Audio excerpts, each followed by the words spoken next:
Hello అందరికి. So early morning Sunday కదా, so అలా టెంపుల్కి వెళ్దామని నేనైతే రెడీ అయిపోయాను. సో వైట్ వేసుకున్నాను అనమాట, లైక్ శారీ తీసుకుందాం అనుకున్నాను, బట్ లేట్ అయిపోతుంది ఆఫీస్కి. సో నేనైతే రెడీ అయిపోయాను, సూర్య కోసం వెయిట్ చేస్తున్నాను అనమాట. సో ఫైనల్గా అయితే స్టార్ట్ అయ్యాము. ఎక్కడికి అంటే చూపిస్తాను. సో ఫేమస్ టెంపుల్ అనమాట. సో సండే రోజు కదా అనేసి మేమైతే స్టార్ట్ అయిపోయాము 8కి. సో ఈ టెంపుల్ వచ్చేసి ఫలక్నామా టెంపుల్ అక్కడ. సో కాళికామాతది అనమాట. సో నాకైతే చాలా ఇష్టం అక్కడికి వెళ్ళాం, అసలు టైమే సరిపోవట్లేదు.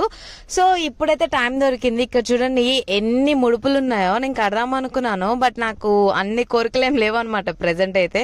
సో నార్మల్ గా చూసుకుంటూ వెళ్ళిపోయాను. వెళ్ళేసి అక్కడ చాలా మంది లైన్ ఉందన్నమాట. సో సండే కదా, చాలా మంది ఉన్నారు. సో నేనైతే నార్మల్ గా దర్శనం చేసేసుకొని వచ్చేసాను. సో అప్పుడు కొబ్బరికాయ కొడుతున్నాం అనమాట. ఫైనల్ గా దర్శనం అయితే అయిపోయింది. సో ఫుల్ ఆకలేస్తుంది నాకైతే. రూమ్ కి రాగానే సూర్య అయితే బోండా తీసుకొచ్చాడు. ఫాస్ట్ గా తినేసాను.